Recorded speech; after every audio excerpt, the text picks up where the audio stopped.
नमस्कार, मैं तृप्ति शाह आपके साथ आज मैं कुछ सुर्खियां, कुछ समाचार, कुछ ब्रेकिंग न्यूज हमारी इंडस्ट्री के लेके आई हूं। हमारी industry export import foreign trade news.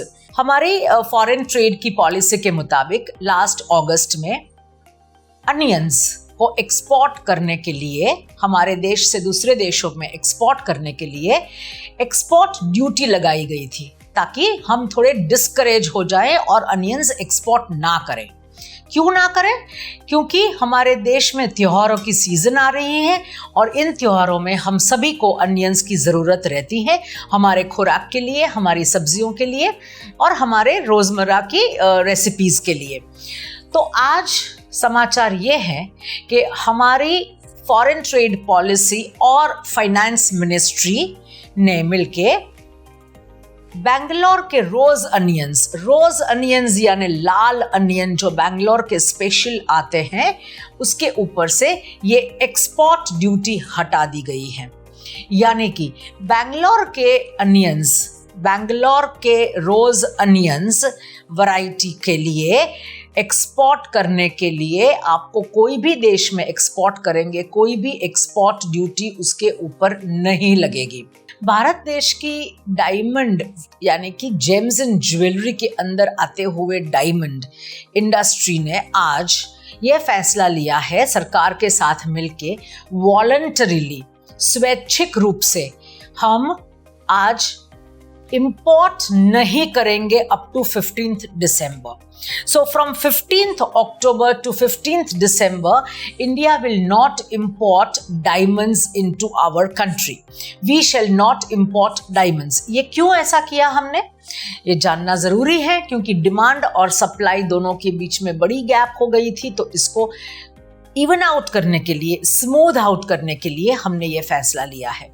और वैसे भी पूरी इंडस्ट्री 2 हफ्ते तक दिवाली के टाइम पे बंद ही रहेगी, तो इस वजह से ये मुनासिब फैसला है कि अभी इंपोर्ट्स 15 दिसंबर तक, 15 अक्टूबर से 15 दिसंबर तक हमने वॉलंटरीली बंद किया है। आजकल हम लोग सुन रहे होंगे, आप लोग भी सुनते रहते हैं, 2 हफ्तों से कनाडा और इंडिया के बीच में कुछ चल रहा है। अब यहाँ पे मैं आपको एक अलग से बात करना चाहती हूँ। क्या चल रहा है, क्यों चल रहा है, वो बात हम नहीं करेंगे, आपने ऑलरेडी सुनी हुई है। भारत देश आज इस मुकाम पे है कि कनाडा की इकोनॉमी में बढ़ोतरी कर रहा है भारत देश। ये बढ़ोतरी कैसे होती है? $20 बिलियन हर साल भारत देश का INR कनाडा में जाता है। करीबन $20 बिलियन, उससे भी ज़्यादा हो सकता है। कैसे जाता है, क्यों जाता है? क्योंकि भारत देश हमारे विद्यार्थियों, हमारे युवा वर्ग, हमारे स्टूडेंट्स को वहाँ आगे पढ़ने के लिए भेजते हैं। ये पढ़ने के लिए जब हम अपने माता पिता हमें भेजते हैं भारत सरकार की अनुमति से, कनाडा सरकार की अनुमति से, तो ये इंडिया का पैसा लेके दूसरे देश में जाते हैं। This is called educational import into Canada. और हमारे देश का, इसको बोलते हैं कि हमारे देश से फॉरेन करेंसी बाहर जा रही है। तो ये मामला चलते हुए 2023 में, आज के साल में, बहुत सारे लोग कनाडा में पढ़ रहे हैं।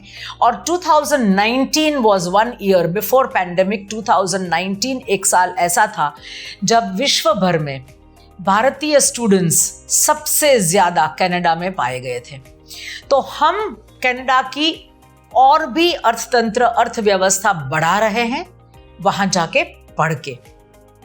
यही लोग फिर कनाडा में काम करते हैं और उसकी अर्थव्यवस्था की तरक्की करते हैं।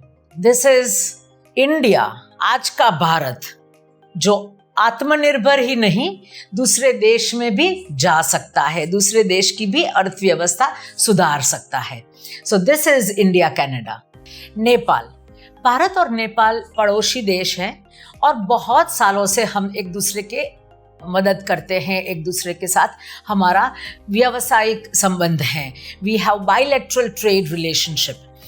आज नेपाल जो था एक ज़माने में एनर्जी डिपेंडेंट कंट्री और बन गया है आज के दौर में energy independent country. Energy independent यानी खुद के लिए बिजली बना सकता है। ये हुआ है, ये इतना बदलाव नेपाल में अगर आया है तो ये हुआ है इंडिया की मदद से। इंडिया ने बहुत सारी मदद की है नेपाल को टू बिकम एनर्जी इंडिपेंडेंट। और अभी इंडिया और नेपाल ने मिलके हमारा एक और प्रोजेक्ट है Sapta Kosi high dam multipurpose project. इस प्रोजेक्ट के लिए भी और एनर्जी हाइड्रो पावर बनाने का तय कर लिया है। सो इससे क्या होगा? क्या नेपाल ही सिर्फ फायदा उसका होगा या फायदा इंडिया को भी होगा? नेपाल एंड इंडिया दोनों को इससे फायदा होगा। और ये फायदा ऐसे हो रहा है कि ये नेपाल में बनी जा रही चीज़ें, फैक्ट्रीज जो नेपाल की हैं, इलेक्ट्रिकल इनपुट से वो सामान इंडिया में आ सकता है। इंडिया की कंपनी नेपाल में भी अपना सामान बना सकती हैं विद चीप लेबर। सो अगर हमारा पड़ोसी सशक्त है, हमारा नेपाल अगर स्ट्रॉन्ग है, तो इंडिया भी स्ट्रॉन्ग हो सकता है। This is the beauty of bilateral trade. This is the beauty of bilateral trade कि हम एक दूसरे की सहायता करें, एक दूसरे के साथ आगे बढ़ें। क्या सोना जो भी चमकता है वही सोना होता है और क्या सोने की ही बहुत ऊंची कीमत होती है? आज हम बात करेंगे एक और सोना, गोल्ड रश, जो है झारखंड के निमक गांव में। यहाँ पे हर एक घर में एक कमरा होता है और ये कमरा को ताला लगाया गया है। क्यों लगाया गया है ताला? क्या उसके अंदर इतना सारा सोना चांदी हीरे मोती है? नहीं, इसके अंदर है ashwagandha. Ashwagandha is the new gold and there is a big rush of ashwagandha in the world. India से अश्वगंधा नाम का एक आयुर्वेदिक हर्ब है। तो ये आयुर्वेदिक हर्ब दुनिया में बहुत बिकता है और इसकी डिमांड यूरोपियन कंट्रीज जैसे कि चेक रिपब्लिक, जैसे कि रशिया, जैसे कि जर्मनी, जैसे कि फ्रांस, यहाँ पे बहुत है। इवन अमेरिका, नीमक गांव है जो उसी गांव से इन देशों में एक्सपोर्ट हो रहा है अश्वगंधा का, the new gold rush of ashwagandha. So यहाँ पे farmers are now hoping and harping on ashwagandha कि यहाँ उनकी तरक्की होगी अश्वगंधा से। सालों से, generations over, they have been farming ashwagandha, तो आज उनको उसका सही दाम मिलेगा। हमें पता है कि भारत देश फार्मेसी ऑफ द वर्ल्ड, यानी एक केमिस्ट की दुकान है दुनिया के लिए। कैसे है? तो हम देखते हैं कि 60,000 genetic medicines, genetic drugs Bharat देश एक्सपोर्ट करता है, अलग अलग 60,000, और 60 थेराप्यूटिक कैटेगरीज में, therapeutic categories 60 and 20% of the world's supplies go from India to other countries in this generic and therapeutic medicines. इसमें जो हमारी हेल्थ केयर इंडस्ट्री है वो बहुत ही आगे बढ़ गई है। हमारी फार्मास्यूटिकल इंडस्ट्री इतनी आगे बढ़ गई है कि फार्मास्यूटिकल एक्सपोर्ट प्रमोशन काउंसिल को सरकार ने 2 हिस्सों में अभी बांट दिया है।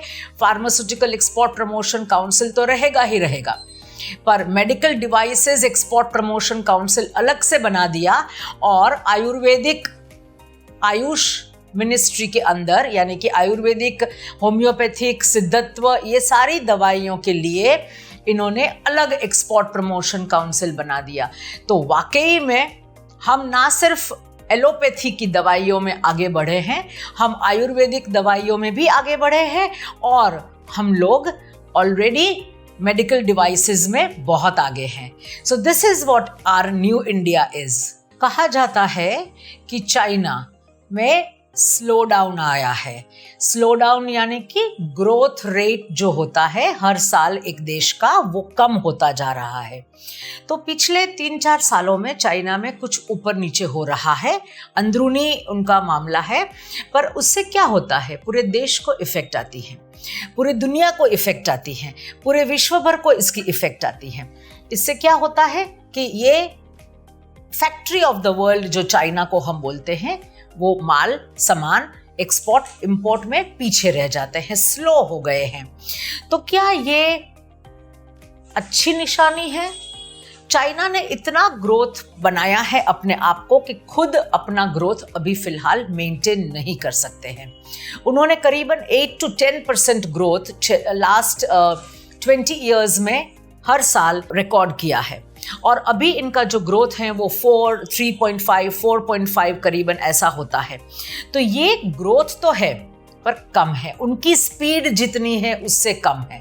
तो उन्होंने खुद ने अपने रिकॉर्ड्स बनाए हैं और आज नॉर्मल से हो रहे हैं। इससे अमेरिका की कंट्री, अमेरिका जैसे इतने बड़े देश को भी, first economy of the world, उसको भी तकलीफ होगी।